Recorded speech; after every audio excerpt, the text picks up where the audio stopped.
ಒಂದು ಹುಡುಗಿ ಸೈಕಲ್ ತುಳ್ಕೊಂಡ್ ಬರ್ತಿರ್ಬೇಕಾದಾಗ ಯಾವ್ದೋ ಒಂದು ಹಕ್ಕಿ ಅವಳ ಕಣ್ಣಿಗೆ ತನ್ನ ಕೊಕ್ಕಿಂದ ಚುಚ್ಚಿ ಹೋಗಿರೋದ್ ನೋಡೇ ಇರ್ತೀರಾ ಅನ್ಸುತ್ತೆ. ಅದಾಗಿದ್ದು ಒನ್ಸ್ ಅಗೇನ್ ಈ ಆಸ್ಟ್ರೇಲಿಯಾದಲ್ಲಿ. ಅದನ್ನ ಮಾಡಿದ್ದು ಕಾಗೆಗಳ ವಂಶಸ್ಥರಾದ ಈ ಮ್ಯಾಕ್ಪಾಯ್. ಇವು ಕಾಗೆಗಳಷ್ಟೇ ಬುದ್ಧಿವಂತ, ಜೊತೆಗೆ ಒಂದಷ್ಟು ಗಾಂಚಲಿ ಇರೋ ಹಕ್ಕಿ.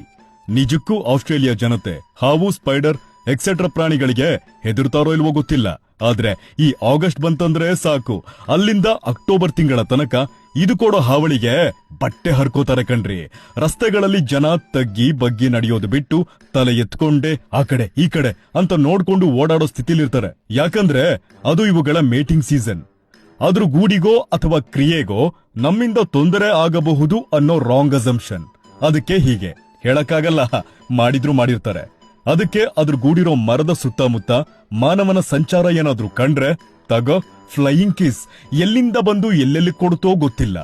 ಬೆಸ್ಟ್ ಎಕ್ಸಾಂಪಲ್, ಈ ಹುಡುಗಿ ಕೆನ್ನೆ ಕೊಡಬೇಕಾಗಿದ್ದ ಮುತ್ತು ಕಣ್ಣಿ ಕೊಟ್ಟಿದೆ. ಅದಕ್ಕೆ ಆ ಜನ ಒಂದು ತೀರ್ಮಾನ ಕೈಗೊಂಡು ಪರಿಹಾರವಾಗಿ ಮುಳ್ಳಿನಾಕಾರದ ಹೆಲ್ಮೆಟ್ ಹಾಕೊಂಡು, ಇನ್ನ ಕೆಲವರು ಗಾಗಲ್ಸ್ ಕೂಡ ಹಾಕೊಂಡು ಓಡಾಡ್ತವ್ರೆ.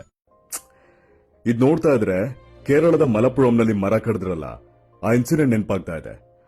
ಅಲ್ಲಾದ್ರೂ ಈ ಹಕ್ಕಿ ಇದ್ದಿದ್ರೆ ಅಟ್ಲೀಸ್ಟ್ ಫೈಟ್ ಆದ್ರೂ ಮಾಡೋದು, ಆದ್ರೆ ಗೆಲ್ತಿರ್ಲಿಲ್ಲ. ಬಿಡಿ, ಇಷ್ಟೇ ಮ್ಯಾಟ್ರು. ಬರ್ತೀನಿ.